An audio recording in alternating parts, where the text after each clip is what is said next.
Welcome back to another episode of Girls Know Nothing. I have been super excited to have this guest in the studio for a long time. And if you didn't recognise her, it is Keshia East. Hello. Why did I feel like I got your surname wrong then? I paused and was like, shit, did I say her name wrong? East. Yes. But yeah, if you want to give yourself a brief introduction for people that don't know who you are. Okay. My name is Keshia East, as she said.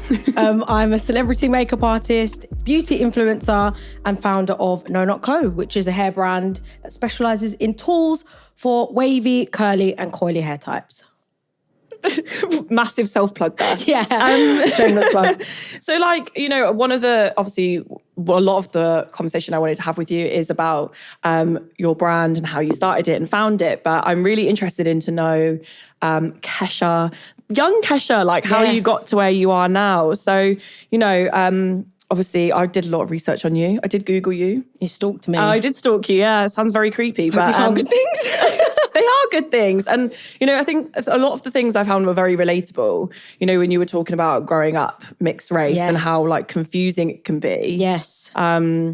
Because sometimes you don't feel like you belong to either community. And then you're like, well, actually, where do I sit? So like, what was that like for you, like growing up as a mixed race woman? You know what? It's crazy because actually, my family were really great, to be honest. Like, both sides were really open and both sides are very close to me and my sister. So we didn't actually feel that kind of strain really growing up. I think the most significant thing was when it came to hair, which is crazy because like my mum was like, what do I do with this hair? This is nothing like mine. And then my dad was like, what do I do with this hair? This is nothing like mine. So we'd find that like my mum, for example, would just like relax it and do things that were sometimes a bit too harsh.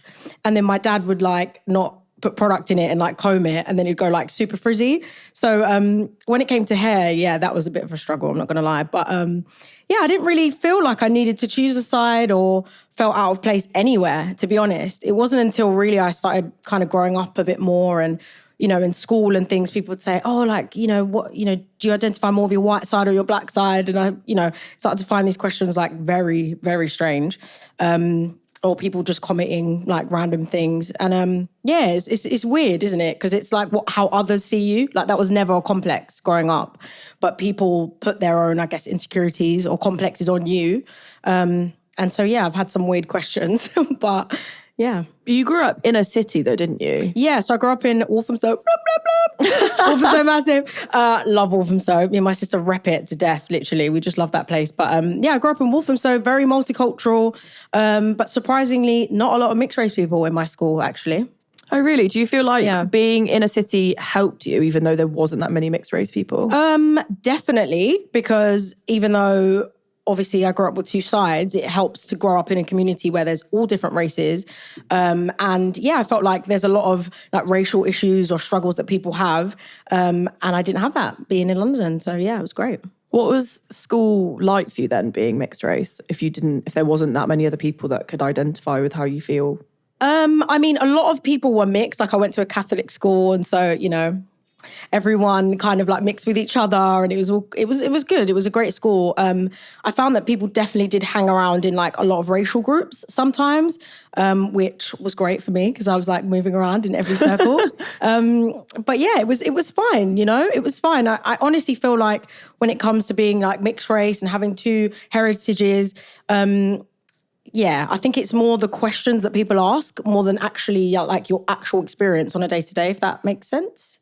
So like what kind of questions did you get growing up? Well, like people just asking like, would you say you're more like your white side or your black side? You know, oh, who do you date? Do you date white guys? Do you date black guys? You know, and it's like I don't know whether it's like a stigma or if it's a fetish. Like, I don't know what it is, but it's like the strangest questions like that you think, would you ask anyone that wasn't mixed race this question? I don't know. I just feel like if you've grown up with two parents that are two different races, like you're going to be a bit of both and they're going to both have an impression on you. So yeah, I mean, I guess what's normal for me might be, I guess, a bit more abnormal for others, I guess, maybe. Yeah, because I feel like in my experience, things that are very like stereotypical, they'd be like, oh, you don't have that or you don't do that. And I was like, yeah, but you have to remember that I am mixed. So I grew up two different things. Yes, exactly. Like, for example, my mom is from West Africa, Ghana, And like, people will be like, oh, can you make jollof or can you speak Tree? And I'll be like, yeah, I can. And then they'll be like, oh, yeah, but that's because your mum's like black. Do you know what I mean? And it's like, because my mum's black, like that's why I've got more of that culture. I was like, I don't know. I think it's weird. Like, you get a lot of strange comments, I think. And I don't think people mean it offensively. And I don't take them offensively, but I just think they're, some strange comments, I would say. I think it's down to your like individual preference though, isn't it? Yeah. Because my brother and I both have the same parents, but I feel like he's very European, whereas I'm very Asian. Yes. But that's just naturally like how our habits. Yes. And what you like are more interested in or whatever. Yeah. I think it's a food thing, if I'm honest. Really? Like, I'm really into Asian food. Are Like, you? Spicy food. My brother, not so much. Oh my God, I love spicy food. So I feel like that's just kind of like the thing, but it's not like, he still is mixed race. And so am I. Yeah. Like, I mean, do you know what? I don't know. I would have to like have my friends judge me on this one, but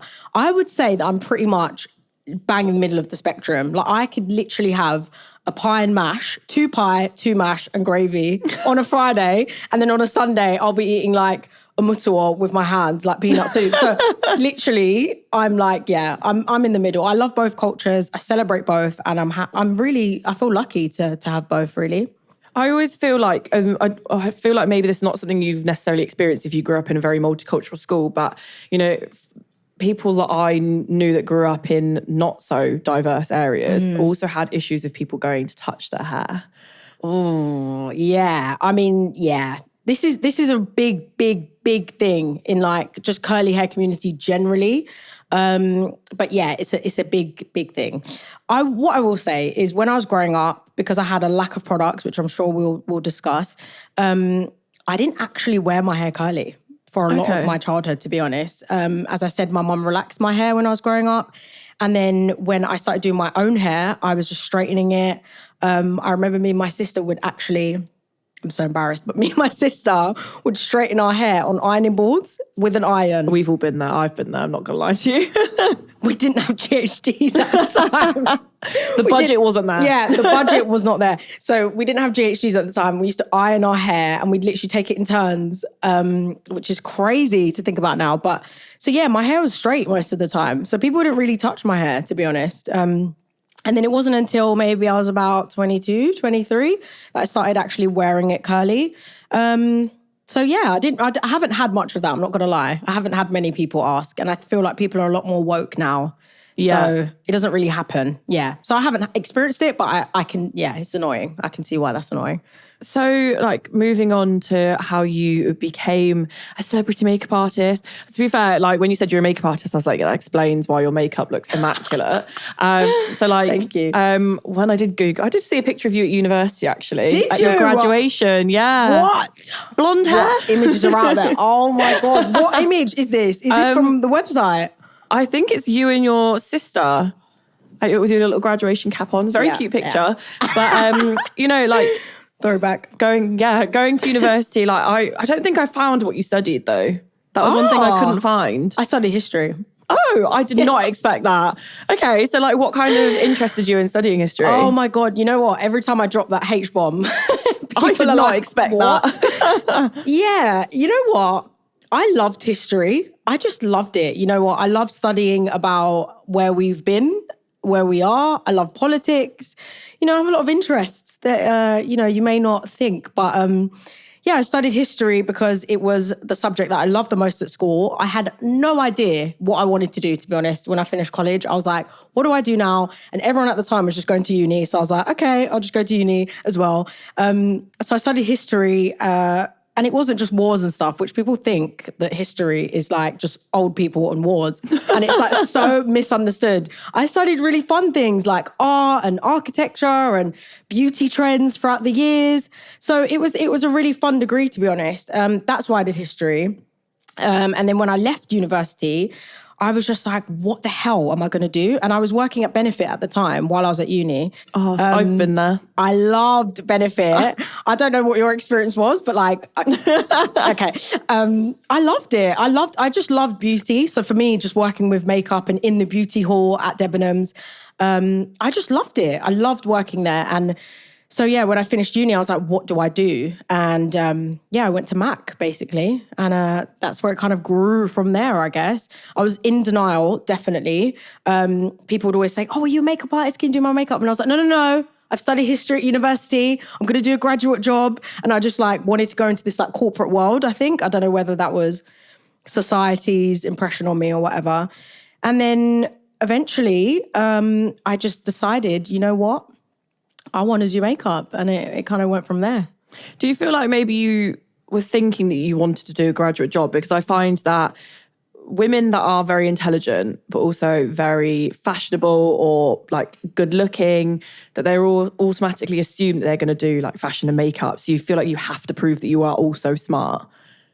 I think I didn't want to waste my degree as well. I was like, I've got all this student loan debt, and I'm like, I need to be paying that off, and I didn't want to like waste it. And I don't know. I just felt like all the girls that I was working with, like that was their passion, and they've always wanted to do makeup. And so many of them also had gone to university and studied makeup. So I don't know whether I felt like a bit of a phony as well, to be honest, like saying, oh, I'm a makeup artist just because I worked at Mac, you know? I think that was part of it. And also, yeah, I loved history, and I thought I wanted to be an art curator, you know, in a gallery or something. Nice. So yeah, that was kind of like my dream. But I quickly realized that like the 9 to 5, you know, wasn't really for me, to be honest. And that's when I pursued makeup.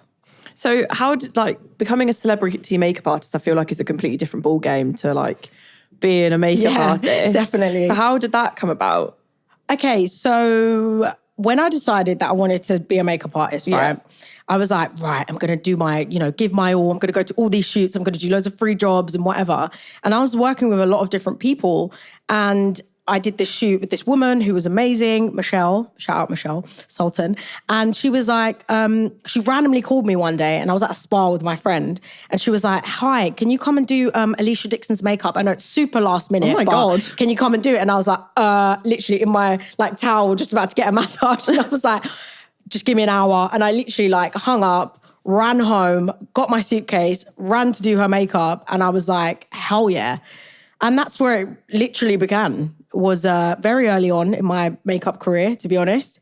I think it was due to like good networking beforehand, meeting people, doing loads of free shoots. And then when the opportunity came, I was like, yeah. And then I worked with her that whole summer, and it was amazing, and she was amazing. So yeah, that was pretty great. I feel like with makeup artists, it's like this thing that people don't, like everyone just thinks that, you know, you don't really know much, you don't really work very hard because, you know, it's just makeup. But actually, every makeup artist I've ever seen does so much like free work to like get themselves out there. Yes. And makeup is expensive. Yeah. It's not a cheap career to start 100%. with. And you know what? It's not easy. It's not easy. I think that there are a lot of jobs that are glamorized because people think, oh, they look really fun or it looks really cool. And it is fun and it is cool, but it's a lot of work, you know, and there's a lot of traveling involved. And, you know, when I was at my peak, like not doing really other things, that was like my main focus and my main career, let's say. I was traveling loads. And at first I was like, oh my God, this is amazing. This is so exciting. And then it was like, you know, I haven't been home for like, you know, 2 weeks, and, you know, there was no routine to my life. And I think it was great for that time, but I felt like I don't know if I would be able to sustain it, like moving forward. I thought maybe in the future I'd like to have children, things like that. And I thought, how would I, you know, cope being away from them for long periods of time? So yes, it's hard work, but it's a lot of fun, and you get to meet amazing people. So is that why you decided to start moving more into like the influencing kind of space? Or did that just happen like hand in hand with being a makeup artist? Yeah, I think like I was working with like a lot of cool people, and they were like sharing my posts and things like that. And so naturally and like organically, I should say, it like my followers grew on Instagram. And then I just remember this, I think it was my first job was like a teeth whitening company or something. I think they just emailed me and they were like... Old school influencing. Yeah, literally. And they were like, I don't even remember the name, like Star something, I don't know. And they were like, hey, can you do this post on Instagram? And we'll pay you. And I was like, what? Like, what is this? And then, I did it. And I was like, oh my God, this is a thing. You can hustle this way. So I started going into that. So that wasn't necessarily a planned thing, but I loved it and I love it. So yeah, it worked out really well. I feel like people that do influencing, I feel like most of the time it's never on purpose. It's always by accident. Yeah, I know. I think a lot of people is by accident and a lot of people is on purpose too. Yeah, that's true. Especially now, like it is a job now, and it's I'd like to think it's a respectable job. Depends who you ask. Yeah, I guess it depends who you are. I think it's a respectable job, and so you know a lot of hard work goes into it. So you know naturally, I can see why people want to go into it as a profession. But I know a lot of people who got into it quite a long time ago, and it just happened like organically because it wasn't as much of a big business as it is now. So it is. I feel like it's also one of those jobs that's very hyper glamorized. Like everyone thinks pretty pictures and you're always on holiday. Yes. No one tells you about the times your manager phones you in the shower at 6 a.m. because you haven't done your work. Or when you're editing a video for like 7 hours. And you delete it by accident. Yeah. Or you post the wrong thing, then you have to post it all over again. Yeah. It's not as glamorous as people think it is. Yeah. It's work.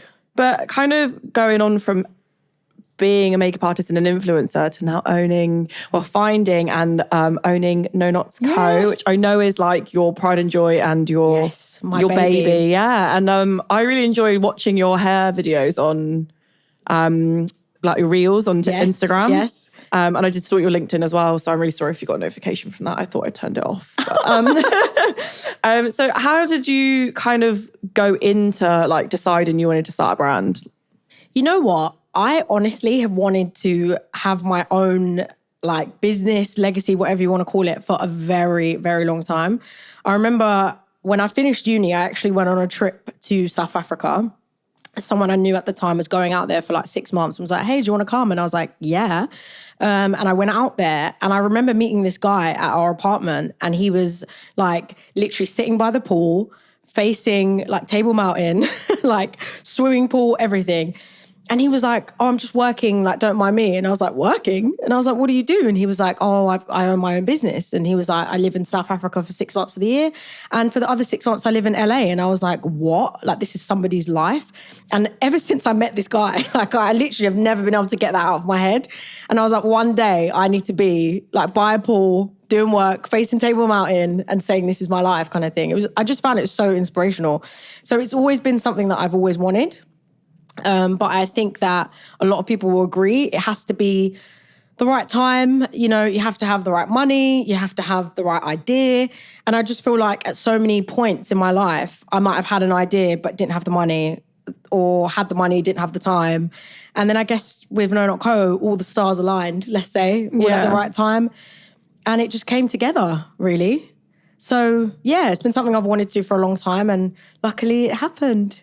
I guess it was probably because obviously there was a massive like gap in the market for products or like tools for people with like textured curly fro hair, and you know, having experienced it yourself growing up. Honestly, like I couldn't believe, like honestly, like I had to double check like 3 times when I was Google searching like hair tools for curly hair, and I was like, no, surely like this brush exists or things like this exist. And I just couldn't find anything, to be honest. And I feel like, especially in 2020, we were all locked up, you know, and we were a lot more conscious about who we were buying from. What did I just say? Who we were buying from and where we were buying our products. And I just remember thinking like, I'd love to find a brand of someone that looks like me or has curly hair or whatever, that knows the struggle, that's like made a hairbrush for me. And I just couldn't find it. And I was like, what? I saw a brand in America. And there was this amazing woman, can't recall her name now, and she'd started her own hair tools company. And I was like, oh, I'll just order it. And I couldn't order it to the UK because she was from America. And then, I was like, well, I'll just start my own. I just wake up one day and be like, I'm going to start my own hair tool company. To be fair, no, that's really like...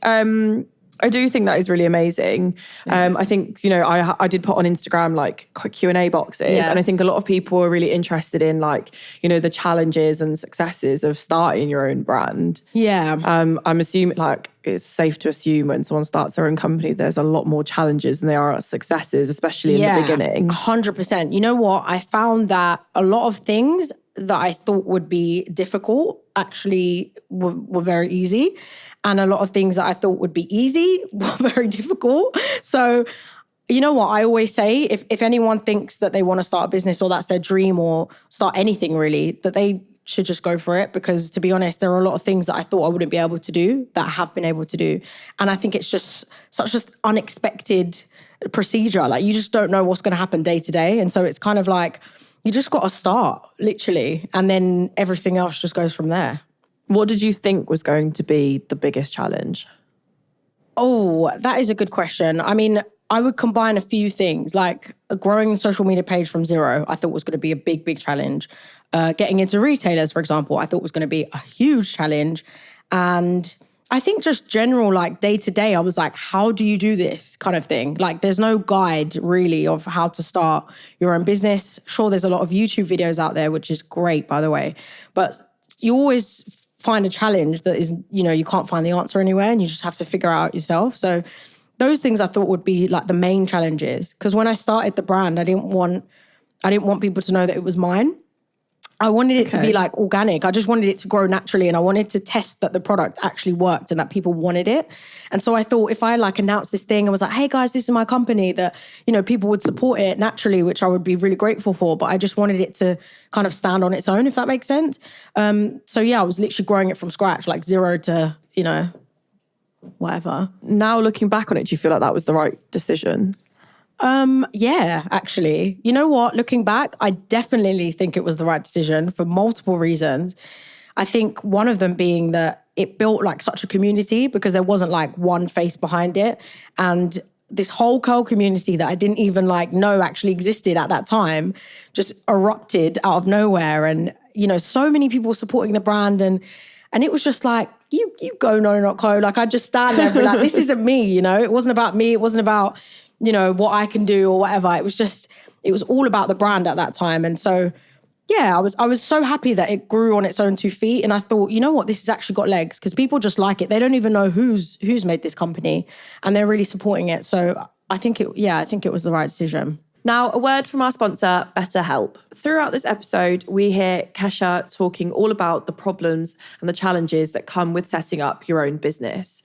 But how would these challenges be tackled if you had a different mindset? A therapist can be very beneficial when it comes to helping you change your mindset in order to tackle life's big problems. After hearing Keshia's story and about her experience about how lonely it can be to start your own business, having somebody to talk to can be very beneficial. If you're thinking about giving therapy a try, BetterHelp is a great option. It's convenient, accessible, affordable, and 100% online. All you have to do is fill out a brief survey and get matched with a therapist. You are free to change therapists at any time. When you want to be a better problem solver, therapy can get you there. Visit betterhelp.com/GKN for 10% off your first month. That's BetterHelp, HELP.com/GKN.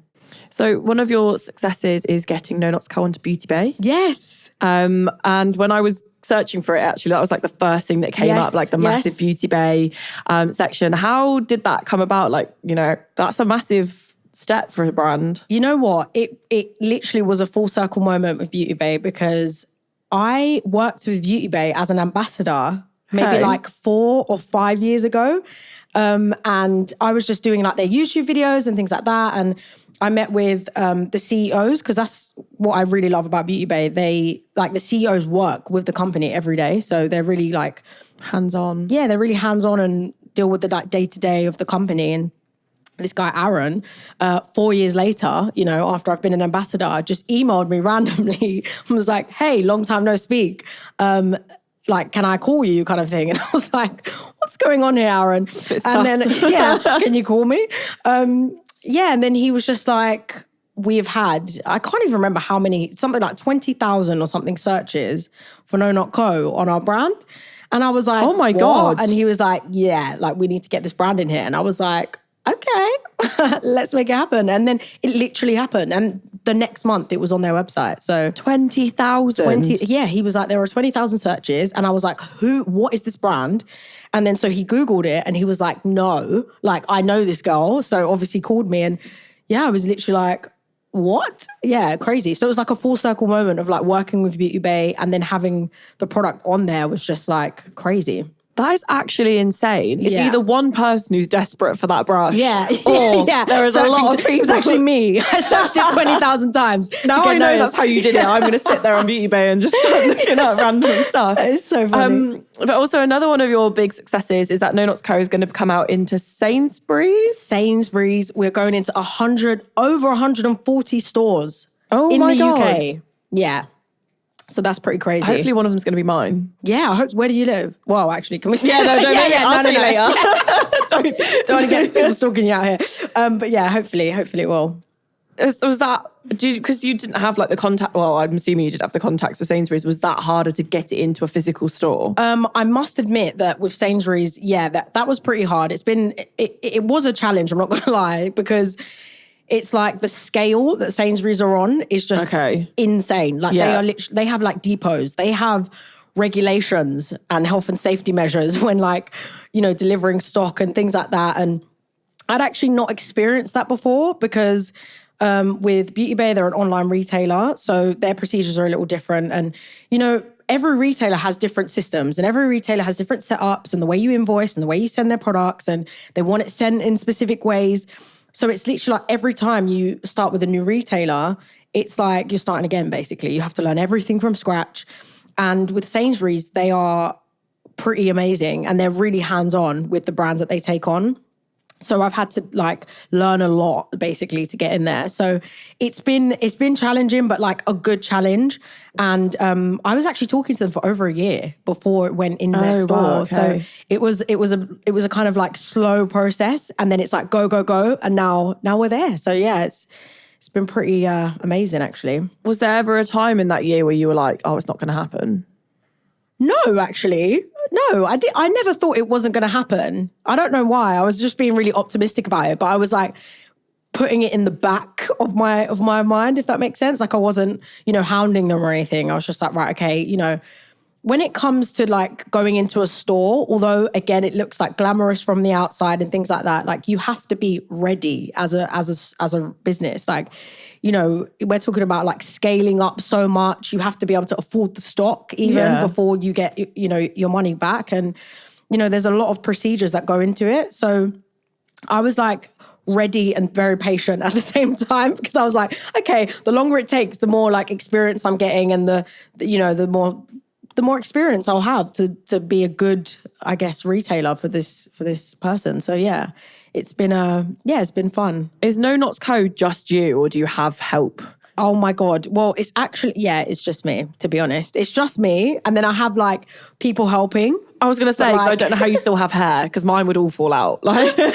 Yeah, I mean, it's falling. It is just me. But it's like, I've had like help from so many different people. Like it takes a village. They say it takes a village to raise a baby. It takes a village to raise a business. Like I've had my grandma packing boxes. I've had shout out grandma. Shout out grandma, Nana Christie. I've had like my mum help with things. I've had like my friends do deliveries for me. My friend Paulina at the moment is packing one of my Sainsbury's orders while I'm here. So like it takes a village. Like I haven't done it on my own, that's for sure. But I haven't got like a full team yet, which is it's a process. It's a process. I don't want to like rush into like investment and things like that. And so at the moment, like we're very self-sustainable, which is great because we're growing. And yeah, I think ownership's important and I don't want to make like the wrong decision too soon. Yeah. So yeah, we're growing and yeah, hopefully I'll have some staff members soon. If anyone's out there needs a job, if you want to apply, let me know.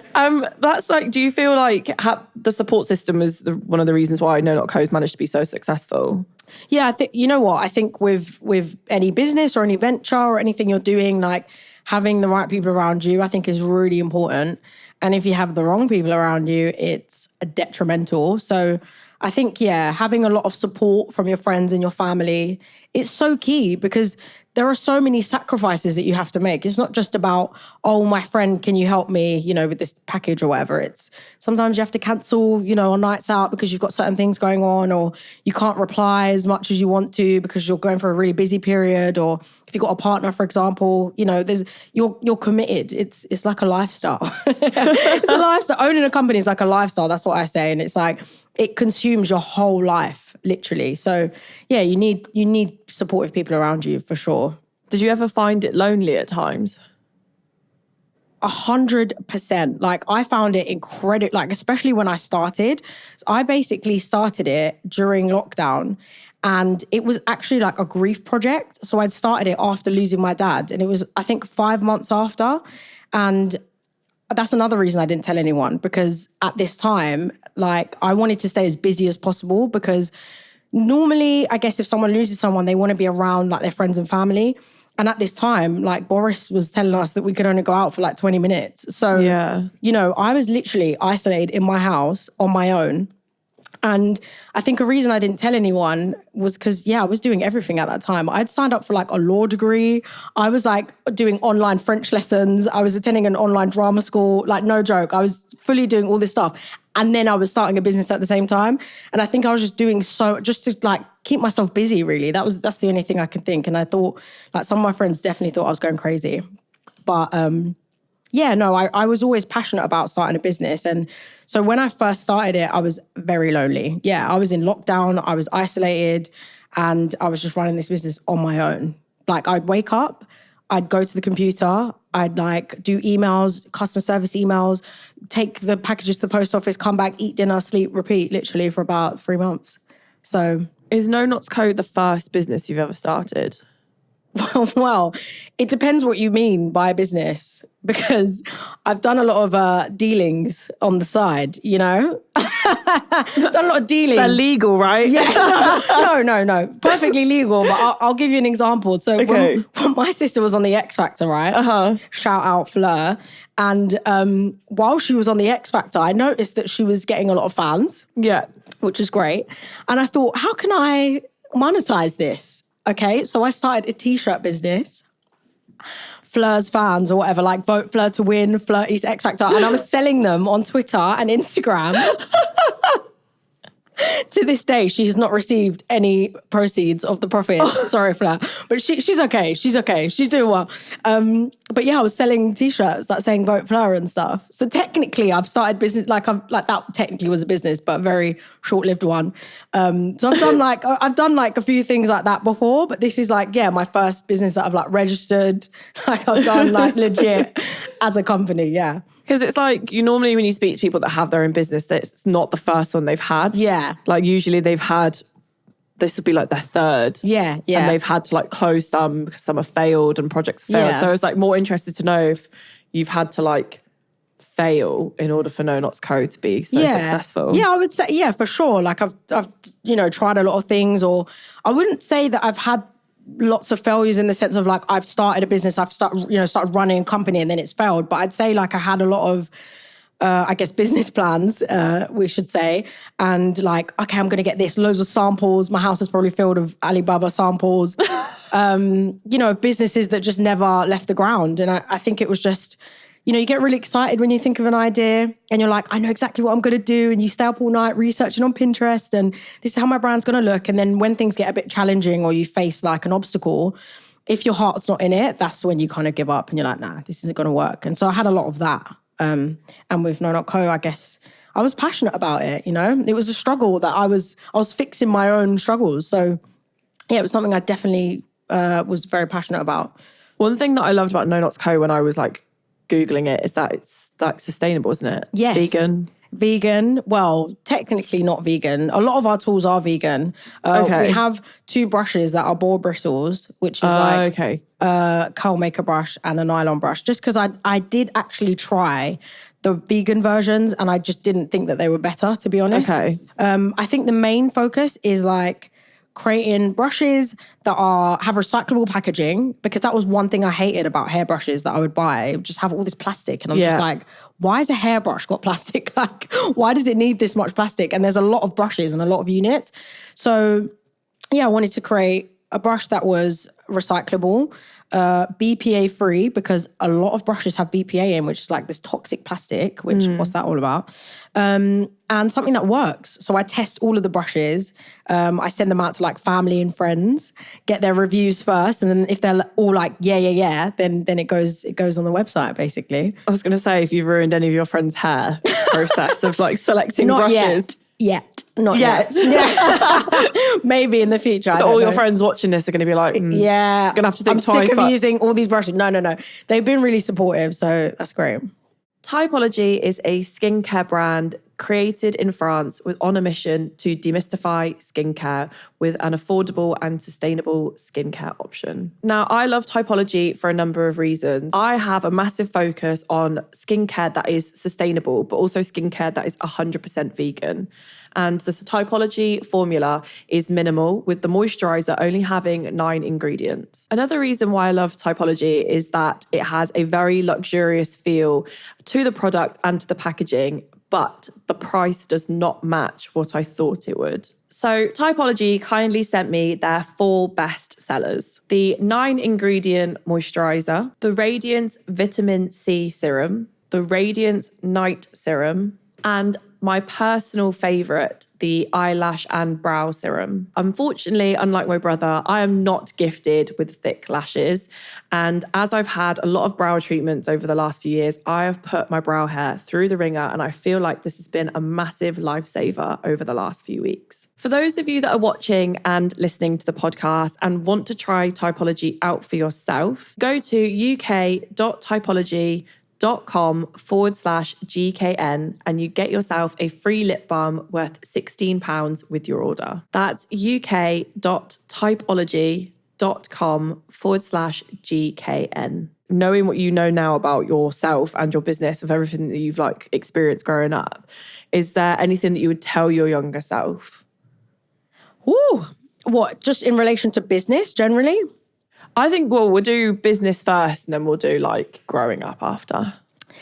What would I tell my younger self? I guess just trust the process a bit more. I think I put a lot of pressure on myself when I left university to have a career and have a job, and what does that need to look like? And I feel I should have just, trusted the process a bit more. It's all going to work out. And I think living life and just finding your own natural interests and not applying that pressure on yourself is important, because that's how you figure out what you really love and what career path suits you, I guess. And even, I'm 30 now and I started this when I was 28.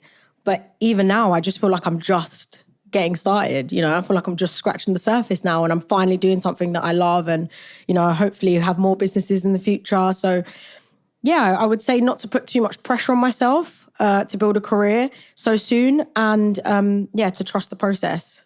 Because I think one thing a lot of people expect is that by the time you're 30 you need to have X, Y, and Z. Yes, everything needs to be too much pressure done by the time you're 30. Oh my God, yeah. And I do you know what? I think society makes people make a lot of bad decisions, because I think that, you feel a lot of pressure to do certain things and hit certain milestones by certain ages. And, luckily my parents never made me feel like I needed to do anything at any age. They've never been like, oh, you're this age, get out my house, or do you know what I mean? Start paying your own rent, or you should really have a career now. There's been times, even when I was a makeup artist full time, and there'd be months where I wouldn't be working and I'd just be at home watching Netflix, and my mom would just be like, do you want some food? Not putting that pressure on me to be something. There's too much pressure, I would say. Too much. Thinking about pressure and when you're putting pressure on yourself to get a corporate job, were you ever worried that your hair was going to be an issue when being in the corporate world? That's a very good question. Well, yeah. I must say yes, because I think in popular culture, a lot of successful businesswomen, they have their hair straightened, to be honest. And I'll never forget, I watched this episode of Scandal. And if there's any Scandal fans in the house, you'll know this series is so good. Have you seen it? No. Oh! I'm going to have to go watch it now. Yeah, you need to watch it. So there's this woman, she's called Olivia Pope, and she's such a boss. She's a lawyer, top lawyer. She's friends with the president of the United States. She is a boss bitch. And she's got straight hair. She's a black woman, or mixed race, I'm not sure. And basically, they did a throwback of when she was in school and she had no money and she was broke and she had curly hair in that clip. But then when she's rich and successful and got her life together, her hair's straightened. And I was I just remember watching it and thinking, why does she have to have an afro when she's broke? That kind of offended me a little bit, actually. Yeah. And I just feel with a lot of these things, it is like that. And I think that's why there was a series called How to Get Away with Murder. and the main actress, it's gone out of my head. Does anyone know the woman? Viola Davis. That was very quick. Viola Davis was like praised because she was also a top lawyer in this, and she like took her wig off and like showed her afro, and it was like, yeah, like you can be successful and still, you know, wear wigs or have an afro or have curly hair or, you know, all these things. So yeah, I think it's offensive actually when I see things like that. Yeah, because I think one thing is like it's not seen as like professional or like you get told to control your hair. Yeah. I mean, some people can't control going bald, so you can't control having big curly hair. Like. Very true. Very true, yeah. Because it's like, it's a weird beauty standard. So like years ago when I was younger, I used to do beauty pageants, and all of the black or mixed race women that would compete would always straighten their hair, relax their hair. And it's not until like more recently we would see black women on stage with like Chesley Christ, who was Miss USA, had a massive... like big curly hair. Now it's like, you know, it takes a woman to kind of, in the public eye, to step out and be like, actually, no, my hair is beautiful as it is. Yeah. And then other people feel more comfortable doing it. 100%. And you know what? That's why I feel like I love to just celebrate my hair so much more now, because I know how much of an impact things like that have on people, just younger, older, whatever. And I think it's like I don't know, subconscious thing. Like I used to straighten my hair if I was going to prom, for example, or something like a glamorous event. I'd have to straighten it because that was me looking better than my hair that was curly. And then in the more recent years, I was like, hold on a second, like this is the hair. Like this is the putting in an effort kind of thing. And so, yeah, that's when I started switching a bit more from like makeup videos to hair tutorials on how to like manage hair and, you know, style afro hair and show different hairstyles and how we can manipulate it, because I think people need to see that and we need to celebrate it for sure. And do you know what, actually, like there's TikTok channels out there from mixed race children that have like a white mum, for example, that have no idea what to do with I've seen loads of these. hair. Yeah. And like, you know, I think one of my friends has recently had a baby, and her baby is mixed race, and she's like, what am I going to do? Yeah. So she's now like watching videos for when her daughter gets older. So she's like, I know how to do hair now. Yeah. Do you know what? Actually, a lot of my DMs are filled with mums, like white mums, for example, or sometimes black mums as well, who have kids with mixed race hair, and they're like, thank you so much for these videos. Like, you don't understand. And I'm just like, wow, who knew just styling my hair, you know, on a casual day makes such an impact in other people's lives. But I think that, you know, what you take for granted, like I always used to do makeup videos and think, why would anyone want to see a video of me doing my hair? You know, I thought, this is my hair, it's boring, whatever. But that's, you know, to someone else, it's fascinating. And so it's like, we all have these strengths that sometimes we just dismiss or we don't even recognize as being our thing. And now it's like one of my favorite things about myself. So yeah, I definitely wish I'd celebrated it a lot sooner. Like thinking about like your brand's future, I know we had this conversation about hair extensions because somebody on Instagram asked, we did, and you had like, you don't use hair extensions. No, I haven't. But somebody on Instagram asked if you ever felt annoyed about the lack of diversity of products in the market in terms of hair, like clip-ins and stuff. Yeah. Well, you know what? I feel like when it comes to retailers, which I'm uber focused on now because I'm like, right, where can I get in? What space needs this? We're moving forward. I think that's the key. It's moving forward. Like when I was younger, you could not get products for curly hair in like a Boots or something. It just was not possible. And then there came the Holy Grail, Boots curl cream. Shout out to Boots, because this curl cream got me through like year 10 all the way through university, just this one pot of curl cream. And now you go into all these stores and there's so many more products, which is amazing. But it's still only halfway there. And I feel like, yeah, do you know what? I just think if you can get hair clip-ins from anywhere, it should be for everyone. That's just what I think. I think if you can get a hairbrush, it should be for everyone. If you can get foundation, it should be that goes for every tool, every, you know, department of beauty. I think there should be something for everyone, because you can't really call yourself a beauty store if you don't cater to everyone. Yeah, because it's not just, I don't, like with clip-ins and extensions, I don't think it's just a problem with like just textured hair. I feel like people that are like more on the ginger red hair community as well also really struggle with the lack of diversity when it comes to hair clip-ins and stuff. Yeah. And do you know what? I think it's still an up and coming market. Like I've seen a lot more textured hair brands now that are coming onto the scene. And so it's something that's definitely moving forwards, which is amazing. Do you think that's something that you'd go into? Oh, I don't know. Do you know Am I what? going to expose your business plans already? Don't tell them. No, do you know what? I don't know. Never say never in this life, but Yeah. for now, I would say no, because I think it's really important to put a personal touch into your business. And I don't wear hair extensions at the moment, so I feel like a fraud selling them. You need this, but I don't, So I believe in selling things that, you actually are a fan of, or you're the number one customer. And so, yeah, but you never know. You never know. That is very true. I think, knowing what you know now, do you feel like, would you have changed any of the decisions you made when you were kind of paving your career? Well, would I have changed anything? You know what? That question is just always so difficult, because there are obviously things that I think, could have done that better or should have done that. But then if I changed them, would I have ended up here? Yeah. So it's kind of difficult. I mean, I could have been better off, to be fair. I don't know, but it's hard to say what I would and wouldn't have done. I think there are some decisions I made, like I got a retailer, Urban Outfitters in America, really early on. After 5 months of trading. Oh, wow. And that was probably a run before I could walk situation, basically, in a nutshell. It was like, I didn't know what I was doing, basically. I made it work, and it did work, and it's been an amazing push for the business, but it was definitely one of those, added a lot more stress into my life that I didn't need at that time, because I didn't have the tools, no pun intended, to go into a retailer at that time, basically. But then would you have changed that decision, because then you wouldn't have learned what you learned from it? I mean, I don't know what they would have said if I had said, can we just hold off for a few months and revise this in the summer, I guess, when I've got my shit together. I don't know what they would have said. And sometimes you do need to dive in, But that was very stressful. So maybe I would have started with smaller units going into their stores. Every guest I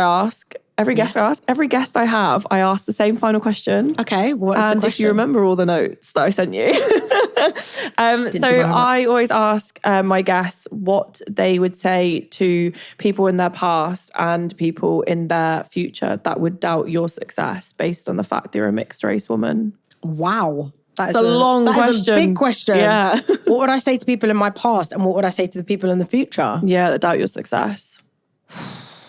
Well, so the people in the past, I'd say, fuck you. No, I'm joking. I mean, yeah, you'd say that. I would say that. No, I mean, do you know what? I don't know if, I probably have had, a few people that have doubted my abilities. That's for sure. And I've definitely felt like I've had people try and bring me down on my journey. And I think that a lot of people say, like, to know if people are really there for you or really down for you, like, I don't know, have a baby, get married, lose someone, start a business, level up, etc. And then people really start to show their true colors. So I've definitely had a few people, not a lot of people, sorry, doubt, my abilities. And to those people, I would say, well, look at me now. No, I would say, you know what? Don't doubt anyone. Never doubt anyone, because you know what? There are things that I did not know I was capable of doing until certain factors and things happen in my life that totally changed my thinking, the way I am, the way I conduct myself. So,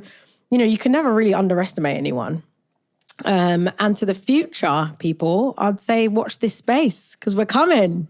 We're going to take over the hair game. Sainsburys today, rest of the world tomorrow. Exactly. But thank you so much for being a guest. Thank you for having me. I've loved it. I'm so happy we finally recorded this episode. I know. I feel like I've been hounding you for a long time. I've been looking forward to it. But yeah, no, do you know what? I'm going to have to get my friends some No Not Co brushes now. Oh my God, I think everyone needs to get some No Not Co brushes. And I will send you a video when I see it at my local Sainsburys. Yes, exactly. Thanks. But yeah, no, thank you so much for being a guest. Thanks for having me. I've really enjoyed it. Thank you.